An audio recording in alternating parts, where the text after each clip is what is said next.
Тыйым салынған эксперимент.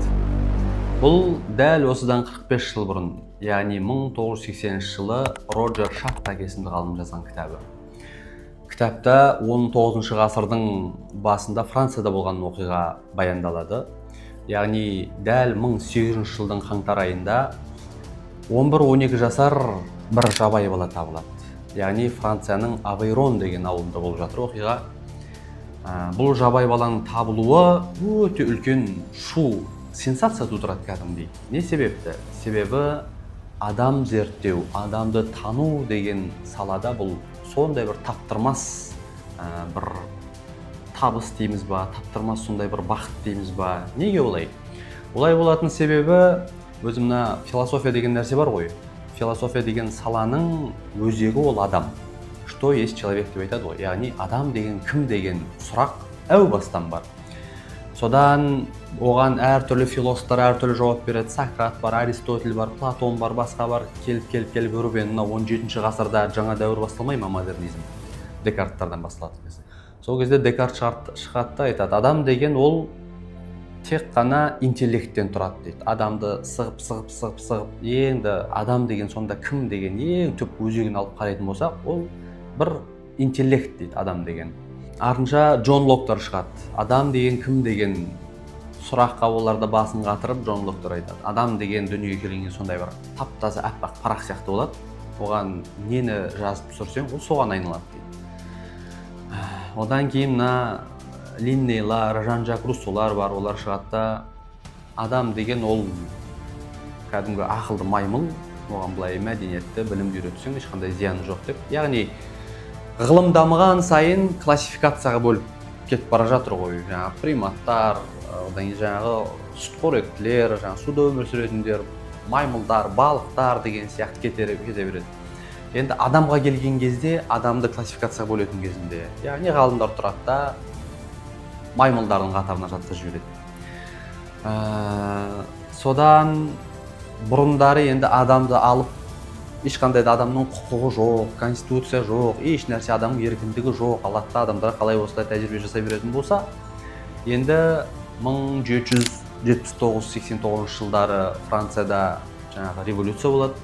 Содан конституция қабылданады, адамның еркіндігі, құқығы деген дүниенің бәрі бекітілгеннен кейін енді бұрынғыдай адамға қалай осылай тәжірибе эксперимент жасай алмайды. Себебі адамның құқығын, еркіндігін шектейді ғой. Сол үшін мына жабайы баланың табылуы сонысымен сенсация болады. Өйткені адамды зерттеу ғылымы ешқашан тоқтамайды да, бұл кезде де өрбіп тұрған сұрақ мынадай болады. Адамның өзегінде не бар? Адамның өзгермейтін өзегі бар ма? Немесе мына адамның қоғамның ықпалына түспестен бұрынғы таза өзінің адами табиғаты бар ма? Өзі таза адамға ғана тән, қоғамның ықпалына түспей тұрғандағы сөйлейтін сөзі, тілі бар ма? Қандай болады деген мәселе ортаға шыққаннан кейін, енді адамның құқықтары қорғалғаннан кейін бір туылған баланы барып жаңағы бір өзін изоляцияда орманның ішінде өсіре алмайды ғой. Себебі заңға қайшы, адамгершілікке қайшы. Сол себептен жабайы бала келген кезде бәрі шулап, енді адамның түпкі өзгермейтін өзегін тауып аламыз деп соған ұмтылып жатыр бүкіл ғалымдар. Енді алғашқы кезең ең әуелі бұл Авейрон дейтін ауылда болып жатыр ғой. Авейрон ауылында Боннатере дейтін өзі бір биолог, зоолог ғалым, соның қолында болады ең әуелі. Ол зерттеп көреді баланы, әрі бақылайды, бері бақылайды, жаңағы бір нәрсе үйреткісі келеді, адам қатарына қосқысы келеді дегендей. Содан арада жаңағы 5-6 ай уақыт өткен кезде айтады, бұл бала ақыл есі кем, есуас бала екен дейді. Сөйтіп жаңағы заключение жазып береді айтқан кезде. Енді оны Франциядағы үлкен ғалымдар күтіп отыр, баланы бізге бер, біз зерттейік, біз көрейік баланы деп. Содан қаладағы үлкен ғалымдардың қолына апарып тапсырады баланы. Сол кезде ең алғаш Сикар есімді ғалым баланы қабылдап алады. Ол кезде ол Сикар есімді ғалым Саңыраулар ұлттық институтының директоры болып тұрады. Өзі бұл кезде мылқаулар, саңыраулар деген соларды тәрбиелейтін, соларды олармен коммуникацияға түсетін осы бір саланың енді ғана басталып дамып жатқан кезеңі бұның бәрі. яғни ең алғашқы мына Перейра дейтін ғалым болады. Ол өзі діндар болады. Жас кезінде бір қызға ғашық болады, бірақ ол қыз мылқау өлген. Мылқау болғаннан кейін ол қызға қол жеткізе алмайды. Неге? Себебі ол кез қазіргі кез сияқты емес. Ол кезде бір адам я мылқау, я саңырау болса, мынаның жын соққан, пері соққан, бұл жынданып кеткен, бұның көзін құрту керек, аластау керек деп кәдімгідей қоғамнан аластатып, керек болса түрмеге қамап, ондай адамдарды кәдімгідей қылмыскерлермен бірге түрмеге қамап тастай салатын болған керек болса. Сөйтіп, ол Перейра дейтін діндар сүйген жаңағы ұнатқан қызына қол жеткізе алмай, өз-өзіне сөз береді, уәде береді. Мен ертең осындай мылқау адамдармен жұмыс істеп, соларды адам қатарына қосамын. Олар ешқандай пері соққан, жын соққан емес екенін дәлелдеймін деп, соған күш салады. Одан кейін ДЛП дейтін ғалым шығады. Ол кісі ең алғаш ишарамен сөйлейтін сала бар ғой, соның негізін қалаушы. Яғни бір күні кетіп бара жатып, екі адамның бүйтіп ымдасып, ишараласып сөйлесіп тұрғанын көреді да, ой, мына бір қызық дүние ғой деп, оны тереңнен зерттейді. Содан зерттеп, соңында кәдімгідей арнайы мектеп ашып, ишарамен сөйлеудің негізін қалыптастырады. Бүйтсе жаңағы ж болады, бүйтсе қ болады деген сияқты, біздің тілмен айтқан кезде. Сөйтіп, дәл бүгінгі күнгі осы бір салалардың негізін қалаушы осы кісілер. Осы кісілерге біз қарыздармыз кәдімгідей. Одан кейін ол институттар дамып, сол кезде мына Сикар дейтін ғалым саңырауларға арналған ұлттық институттың басшысы болып отырады. Сол кезде осы 11-12 жасар жаңағы жабай бала осының қолына келіп түседі. Мына баланы адам қылу керек деп. Содан Сикар есімді ғалым алады да, оны тағы да тәрбиелеп адам қатарына қосқысы келеді, зерттейді. Қалай бұл өзі адам қылуға бола ма? Не үйретуіміз керек, не үйретпеуіміз керек, неден бастауымыз керек? Бұл адамның жалпы ой өрісі қандай, айналаны қабылдауы қандай, соның бәрін тексереді де, нәтиже шығара алмайды енді ешқандай да, бәлен-ай зерттеп. Содан бір күні бір ғайыптан тайып құдайдың құдіретімен бұл Сикар ауырып қалады қатты. Сол кезде бір 25 жасар жап-жас жігіт оны емдеуге келеді үйіне. Итар есімді ғалым. Сол Итар сол емдеп жүріп, екеуі әңгімеден әңгіме шығып айтып қалады. Осындай бір 11-12 жасар жабай бала келді. Емін таппай жатырмыз, не істерімізді білмейміз ана баланы. Енді бұл бала жабай екен деп қайтадан орманға апарып тастамайды ғой. Соны не істерімізді білмейміз ары қарай деп отқан кезде, жаңағы 25 жасар Итар есімді ғалым амбициясы ұрып тұр. Енді мына баланы мен қолыма алып, осыны адам жасап шығаратын болсам, яғни маймылдан адам жасаған сияқты дүние ол. Сөйтіп мен тарихта қалам, менің атым әйгілі болады деп, сонда өте үлкен амбициямен қолға алады осыны. Содан айтады, бұл баланы маған бер, мен көрейін енді деп. Содан қолына алады да, осы алғашқы кезеңдер басталады. Енді Итар жабай баланы үйіне алып келеді де, кәдімгідей өзінің көмекшісі бір келіншек туған, кәдімгідей анасы қылып мама қылып қосып береді, ата-ана қылып. Яғни кәдімгідей толыққанды отбасыда бұл болу керек деп. Содан қолын алғаннан кейін ғалымдар ғой, біз сияқты алып келіп отырғызып қойып, бірден жаңағы А, Б деп әліппені үйретіп кетпейді. Әуелі бақылайды, жақсылап бақылайды. Қалай тамақ ішеді, қалай жуынады, ыстықты қалай сезеді, суықты қалай сезеді, дыбысқа қандай реакция береді, соның бәрін бақылайды кәдімгідей. Содан бақылап отырып бір нәрсені түсінеді. Бұл баланың 5 сезім мүшесі айнып кеткен. Яғни perception дейді ғой ағылшынша, қабылдау. Алгыламақ дейді түркше. Айналаны қабылдау 5 сезім мүшесімен. Дәл біздікі сияқты емес. Біз мысалы суық болса тоңамыз, ыстық болса жаңа ыстыққа қаталаймыз, адам сөйлесе оған реакция беріп қараймыз деген сияқты. Бұл балада мүлдем ондай реакция жоқ. Жаңағы тамақ жесе де, иттер же қалай осылай жылмалап шикі нәрсені жей береді. Ыстық нәрсе болса бірден аузына салып жеп қояды. Мұздай суықта тоңбайды, мұздай суда шомыла береді. Үстіне киім де кимейді. Айналадағы табиғи жан-жануардың дауысына реакция бергенмен, адам сөйлесе адамға ешқандай реакция бермейді сөзіне. Соның бәрін көріп, бұған бір нәрсе үйретпес бұрын, оның қабылдауын 5 сезім мүшесі арқылы келетін ақпаратты дұрыс қабылдауды, адамша қабылдауды біз бұған үйретіп, басынан бастап реттеуіміз керек деп соған кіріседі. Сөйтіп ең әуелі үстіне киім кигізеді, жуындырады, күнде бұны ыстық жылы ваннаға түсіріп, соған үйретеді ең әуелі. Күнде жылы ваннаға түсіре беріп, бір күні мұздай су толтырады да енді осыған түстейді ғой. Сол кезде жаңағы 11-12 жасар бала оған Виктор деп ат беріп қояды. Виктор тұрады да суға қолын салып көреді де мұздай екен көріп түспей қояды. Сол кезде бұл қуанады. Міне, бұның ыстық пен суықты айыруын қабылдауын енді реттедік дейді. Енді ыстық пен суықты айырып тұр ғой. Өзі әдетте мынандай екен ғой. Ыстық пен суықты айыру деген нәрсе, мысалы балаға үйретілген кезінде бала енді бұтына күштеп қояды ғой әдетте. Осы бір сезім қалыптасқан кезде балада мынандай сана сезім оянады екен. Қазір мен іштеп қоятын болсам, астым дымқыл болады да, ол салқындайды. Салқындағаннан кейін мен тонам деп жаңағы кіші дәретін ұстауды солай үйренеді екен бала. Бұған да кішкентай балаға үйреткен сияқты осыны үйретеді, ыстық суықты ажыратуды. Оны үйренгеннен кейін енді дастархан басында дұрыс отырып тамақ ішуді бөлек үйретеді бұған. Жаңағы мына жеріне майлықты салып қойып, шашықты дұрыстап, жаңағы қасықты, шанышқыны ұстауды деген сияқты оны үйретеді. Одан кейін жаңағы төсекте дұрыстап жатуды, жуынуды, дұрыстап киінуді бәрін жеке-жеке үйретеді. Сонымен алғашқы кезең осылай жалғасып жатады.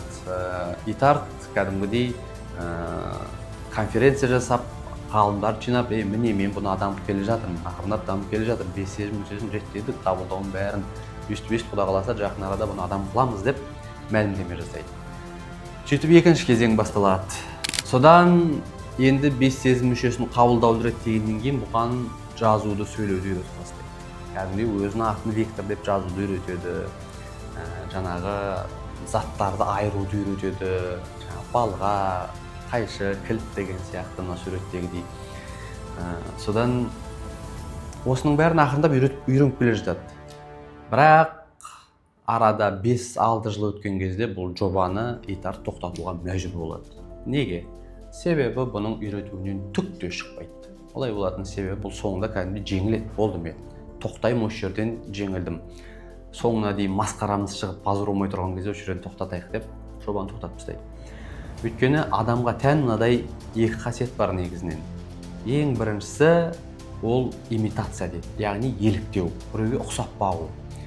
Бұл нәрсе мүлдем Викторға жұқпай қойды дейді. Яғни айналасына қарап адамдарға бір ұмтылу, немесе енді ол кезде енді 16-17 жасар үлкен жігіт болып қалған ғой. Әдейі бұның енді қызға деген жаңағы тартылуы, құмарлығы басталу керек қой өзі табиғи түрде. Әдемі қыздардың қатарына апарып қосады, солармен бірге тамақ ішкізеді, жаңағы ресторанға апарып дегендей. Мүлдем қызықпайды. Немесе былай әдемі киініп, жаңағы бір тап-таза болып жүріп, өзінің жүріс-тұрысына мән беріп, сондай бір адамдарды көрген кезде соған ұқсауға тырысып еліктеу мүлдем бұл Виктордың бойына жұқпай қойды дейді. Бұл бір. Екіншісі креатив дейді. Креатив яғни жасампаздық, бір нәрсе жасап өндіріп шығару өздігіңмен. Бұл қасиетті Виктордың бойына жұқпады дейді. Яғни басында былай үйшік сияқты бір нәрсені жасап көрді дейді. Сонымен не қызыққан жоқ, не жалғастырған жоқ, сонымен тастады, өздігінен өндіріп бір нәрсе жасап шығарған жоқ дейді. Енді хайуанекеш хайуанның өзінің ұясын жаңағы өріп жасап алады ғой. Ал Викторға бәрібір болды дейді, ештеме жасамайды. Жаңағы баяғыша хайуанша күнелтіп, Абай ата айтады ғой, хайуанша жүріп күнелтпек деп дәл сол ұқсап хайуанша жүріп күнелтуін тоқтатқан жоқ сол кезде. Сонымен және де бір қосып кететін нәрсе адамға тән мынадай қабілет тағы бар дейді. Бірақ бұл Викторға тағы жұққан жоқ дейді. Ол қиянатқа қарсы тұру дейді. Қиянатқа қарсы. Басында Виктордың бойынан соны байқайды, қиянатқа қарсы тұрады. Яғни беріп жатқан тамағын алып қойған кезде қарсы тұрып, қиянат жасап жатыр ғой. Сол кезде қуанады Итард. Міне адам болып келе жатыр деп. Бірақ байқап отырса, хайуанда да бар ондай нәрсе. Иттің сен тамағын тартып алатын болсаң, ол да тісін ақситып ырылдайды саған. Басқа мысықтың жаңа тамағын тартып алсаң, ол да мияулап айуат шегеді саған деген сияқты таза жануарлық инстинкттен болды дейді. Ал нағыз адам қандай болады деген кезде, ол өзіне ғана емес, өзгеге жасалған қиянатқа да қарсы тұру керек негізінде. Сол кезде біз адамды адам деп айтамыз дейді. Жалпы қазіргі күні біздің қоғамға да жетіспей жатқан нәрсе шығар деп ойлаймын осы, иә. Сен тимесең мен тиме бадырақ көз, бастысы менің басым аман болса болды, мен тыныш болсам болды, қалғаның гүл болмасам гүл болды деген сияқты осындай бір позиция қалыптасып кетті ғой қазір қоғамда, өкінішке қарай. Енді итарт қанша үйреткенмен Виктордың бойына бұл дүниелер жұқпады дейді сол күйі. Сонымен бұл итарт жеңіледі, бас тартады жобадан. Сонымен сол күйі түсіне алмай кетеді. Неге бұл балаға ешнәрсе үйретілді? Джон Лок айтып еді ғой, адам деген тап-таза парақ сияқты, оған сыртынан әкеп нені үйретіп ішіне саласың, ол сол адамға айналады деп. Не себепті бұл балада ол нәрсе үйретіп еді, аппақ тап-таза балаға, аппақ параққа шықпады ғой. Сол күйі бас жетпей, сол күйі кетеді, сонымен тоқтайды. Бірақ бұл кез әлі нейробиология дамымаған, адамның миын зерттеу деген нәрсе әлі бір жолға қойылмаған. Кейін арада біраз уақыт өтіп, адамның миын зерттеу басталғаннан кейін барып, бұның сыры ақиқаты ашылады бұл мәселені. Сөйтсе, ең алғашқы баланың 6 жылы, яғни туғаннан кейін 6 жасқа дейін, оны crucial age деп айтады, яғни маңызды кезең деп айтады. Ең маңызды осы кезде екен. Баланың екі жақ миының қалыптасатын кезеңі. Логикасы, сөйлеуі, креативі, ойлануы, жаңағы ассоциациясы, бағанағы Викторда ассоциация болған жоқ дейді ешқалай. Мысалы, балғаны көрсетсең балға дейді, шегені көрсетсең шеге дейді, енді екеуін байланыстыр десе байланыстыра алмайды. Қалай екеуі байланысатынын білмейді. Ине мен жіп қалай байланысатынын ешқандай ассоциация жоқ дейді. Соны үйрете алмады дейді ғой. Адам жаңағы crucial age маңызды кезеңде осы 6 жылда әбден қатты үздіксіз тоқтамай дамитын кезеңі осы екен балалардың. Яғни қиялы болсын, басқасы болсын, бәрі осы кезде дамиды ғой. Сол себепті бұны маңызды кезең деп айтатын себебі сол. Бағанағы итарттардың шеше алмаған жұмбағының жауабы осы кезде шешіле бастайды. Енді бұл дүниелерге мысал ретінде тағы бір 4 оқиғаны қоса айтып кетейін. Ең әуелі енді 1930 жылдар бір тәжірибе болады. Енді адамның құқығы жаңағы бекітілгеннен кейін адамға тәжірибе жасай алмайды, бірақ есесіне бір жігіт тұрады да керісінше айналдырады дейді бұны енді. Адамды маймылдардың арасына апара алмайсың, есесіне маймылды әкеп адамның қатарына қосуға болады. Өзінің 9 айлық баласы болады, оның қасына бір 7-8 айлық кішкентай маймылдың баласын үйіне алып келеді де екеуін қосып қояды. Көрейік не болатын деп. Содан екеуіне бірдей махаббат береді, екеуін бірдей киіндіреді, бірдей тамақтандырады, бірдей үйретеді. Содан арада 8-9 ай өткен кезде тарс еткізіп бұл жобаны тоқтатып қойған мәжбүр болады. Неге? Себебі адамдардың арасына маймыл келгеннен кейін адамға айналудың орнына керісінше. Ана кішкентай 9 айлық бала маймылға айналып бара жатыр. Маймыл сияқты дыбыс шығарып, маймыл сияқты жүріп, маймыл сияқты қылық шығарып, сонымен оны көреді, бірден дабыл қағып әкесі проектті тоқтатып тастайды. Кейін бұл оқиға негізінен сол бала 25 жасында өз-өзіне қол жұмсап суицидтан қайтыс болады. Бірақ дәл осы оқиғаның кесірінен болды деген дәлел жоқ, бірақ ғалымдар әкесін айыптайды. Баяғыда сен бала кішкентай кезінде сондай тәжірибе жасап едің, соның кесірінен осындай болды деп әкесін айыптайды. Енді анық-қанығын бір Алла өзі біледі, біз білмейміз. Бұл бірінші оқиға. Яғни бұл оқиғалар не үшін айтылып жатыр? Баста айтқан адамның бір өзгермейтін өзегі бар ма, жоқ па? Яғни қандай жағдай болмасын, өзінің ғана өзегінде адам болып тұра беретін нәрсе бар ма адамның ішінде деген зерттеп жатыр ғой әлі. Соны таба алмай жатыр. Екінші оқиға бұл 1970 жылдар ма, 80 жылдар ма болады. Бұл да Америкада болып жатыр. Бір күні бір мекемеге құжат рәсімдеуге бір ана бір 11-12 жасар ма, қызын ертіп келеді, 13 жасар ма. Жаңағы қызметкері, сол мекеменің қызметкері қарап отырса, бала ауру көрініп тұр. Бірақ бір басқаша ауру, бір күтілмеген сияқты ма, ішем үйретілмеген сияқты ма, түсініксіз. Соны қарап отырып бір күмән туады да полицияға хабар береді. Осындай бір бала келді, осындай мекенжайда тұрады. Соны барып тексеріп көріңдерші, мынау бір күмән тудырып тұр менің ішімде деп. Содан полиция үйіне кіріп барса, анасы кішкентай кезінен туғаннан бастап бөлек бөлмеге қамап, қызын адамдарға араластырмай, қоғамға қоспай, жаңағы терезеден ғана тамақ беріп, бір ғана бөлменің ішінде қызды бір өзін ғана өсірген екен. Содан ол бала, ол қыз жаңағы не дұрыстап сөйлей алмайды, ақыл есте дұрыс емес, не дұрыстап жүре алмайды, өз түріне қарасаң, мына суреттен көрсеңіздер болады. Бір қараған адамға бірден көрініп тұрады. Оны бірден ғалымдар келіп алады да, Енді ол қанша дегенмен анасының сөзін, анасының дыбысын естігеннен кейін ол қыз шатаспасам сөйлеп кетеді кейін. Бірақ сол күйі ел қатарлы кәдімгі дұрыс адам болып қалыптасып кете алмайды. Бұл екінші оқиға. Үшінші оқиға күні кеше 2005-2006 жылдар болды. Ол мына Украинаның жерінен Оксана есімді қыз табылады. Жаңағы халық санағы болып атады ғой елде Украинада. Bir үйге кіріп барса, бір қыз тұрып, төрт аяқтап, итше үрет кәдімгі, суреттегідей. Содан ғалымдар, журналистер сау өтіп үйіне кіріп келіп зерттейді, сөйтсе жаңағы анасы деген бір өзге еркектермен алкоголь ішіп отырып, енді 5-6 жасар қызы ызыңдай бергеннен кейін жаңағы айтады ғой, қызың ызыңдай беріп, миымызды ауырып жүрді, көзің құртшы деп. Содан қаққан қыстың аязында анасы аяусыз өзінің кішкентай ғана қызын үйден қуып жүреді. Содан далада суықта дірдектеп тұрған қыз не істерін білмей қараса, анандай жерде иттің үйшігі тұрады, сол үйшікке кіріп алады иттің қасынан жылынайын деп. Содан кішкентай қызға ит өзінің махаббатын беріп, сонымен сол күйі бәлен жыл иттің күркесінде жатып өседі ғой жаңағы қыз. Содан итше үрет, итше денесін бетіп сілкілейді, жаңағы суыққа басқаға да үйреніп кеткен, яғни адами бағана қабылдаулардың бәрі айнып кеткен ғой оның да.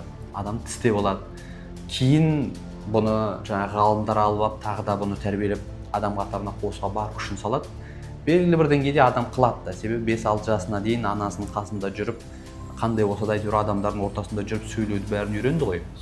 Бірақ қанша адам болғанмен, ол Оксана есімді қыз сол күйі подружкаларымен, жаңағы құрбыларымен ұрысып қалса, ит құсап тістеп алуын қоя алмады дейді ғой. Бір нәрсе болса бар, тістеп алады дейді. Көрдіңіз ба? Сондай оқиға болған, күні кеше болып жатыр. Енді төртінші оқиғаны айтатын болсам, ол бүгінгі күні болып жатқан оқиға. Бәріңіз көріп біліп естіп жүрсіздер. Ол жақында ғана Қазақстанға да келген квадроберлер. Келді адам деген енді адамшылыққа қарай ұмтылу керек қой негізінен. Адам болып кәдімгідей бір бағанағы айтқанда имитация деп жақсылыққа қарай әу бастан біздің ішімізге салып қойған сондай бір құдайдың функциясы бар дейміз ба, ізгілікке, жақсылыққа ұмтылып тұру керек қой. Бұлар керісінше итке, мысыққа, хайуанға қарап, соған қарай кетіп, адамдықтан кетіп бара жатыр. Не деген сұмдық. Соны ғалымдар бақылап отырады да, адамның өзгермейтін өзегі жоқ дейді ішінде. Яғни адамға не салынады ішіне, ол соған айналып кетеді дейді. Мысалы, бір қасқырды алып, қанша жерден оны үйдің күшігі қылып тәрбиелесең де, соңында қасқырлығын жасап, ана әуезовтің көксерегі ұқсап істеп кететіндей. Сөйтіп өзінің хайуандығын істеп кетеді. Ит болса иттігін жасайды. Жаңағы маймылды алсаң, маймылша күнелтіп кете береді. Адам ғана ішіне не салынады, ненің болмысы адамның ішіне өтіп кетеді, ол сондай болмысқа өзі айналып кетеді. Көрдіңіздер ме? Ол оқиғаның бәрі осы үшін баяндалып жатыр. Енді дәл бүгінгі күні біздің балаларымыз не тұсынып жатыр, не көріп жатыр, ішіне не құйып жатыр? Мәселе осында. Күні-түні туғаннан бастап телефонда жатқан бала оның ішіне ертең қандай болмыс өтіп келеді? Ол қандай адамға айналып кетеді ертең? Бүгінгі күні де қоғамның, жастардың күннен күнге қалай осылай әдепсіз бұзылып, сондай болып бара жатқанының бәрі осының бір көрінісі емес па? Телефоннан, Инстаграмнан, ТикТоктан күні-түні түспей, не болса соны көріп, қандай осылай Америкадан басқа жақтан келіп жатқан бүкіл анайы, бүкіл әдепсіз дүниенің бәрін көріп, бойына сіңіріп, үйреніп, соның бәрін қайталап жатқан жоқ па бүгінгі күннің баласы? Сол себепті қазақта өнер алды қызыл тіл деп айтады. Яғни сөз өнері әу баста адамның ішіне өтетін дүние. Бала туғаннан бастап, тіпті тумас бұрын жатырға біткеннен бастап, анасы әлди айтып, баланың құлағына құятын себебі сол. Баланы тербеткенде бесік жырын айтып отырып, баланың бойына осындай құндылықтарды құяды. Содан өсіп келе жатқан кезінде жаңағы бесік жырынан бөлек жаңылтпашы бар, санамағы бар, тақпағы бар, мақалы бар, жұмбағы бар, жаңағы оған айтатын аңыз ертегі қиссалары бар, жыры бар, дәстүрлі ән күйі бар. Не үшін осының бәрі? Қазақта не үшін осылай тәрбиеледі баланы? Көрдіңіз ба? Бағанағы айтқан 6 жыл алғашқы crucial age, маңызды кезең. Осы 6 жылда осы дүниенің бәрі баланың бойына жүрегіне сіңіп үлгеру керек. Сол кезде ол баламыз нағыз біздің көргіміз келетін, нағыз Құдайдың көргісі келетін адамына айналып келген кезде біз үлгі тұтатын жаңағы Қаныш Сәтбаевтар болсын, Өзбекәлі Жәнібековтер болсын, жаңағы Алаш Арыстары болсын, қайдан шықты оның бәрі? Неге біздің баламыз ондай болмайды бүгінгі күні? Себебі мәселенің бәрі осы әу баста баланың ішіне құйылған құндылықтарға байланысты. Өзі жалпы тіпті адамның беті, жақ сүйегі бәрі құлақтан кірген ақпарат арқылы қалыптасады екен ғой. Құлақтан не кірсе, ауыздың бәрі сол. Мысалы, біз құлағымызға кішкентайымыздан қазақша сөздер кіріп, қазақша әп-әдемі сөйлейміз. Бірақ басқа тілде сөйлейік десек, акцент дұрыс айта алмаймыз, екпінмен сөйлейміз. Неге? Себебі ол, мысалы, қытайлар болсын, ағылшындар болсын, орыстар болсын, өзінің тілдерін естіп өскеннен кейін сөйлеуі, жағы, тілі бәрі соған бейімделген, икемделген. Біздің жағымыз, тіліміз, аузымыз икемделмеген оған. Көрдіңіз ба?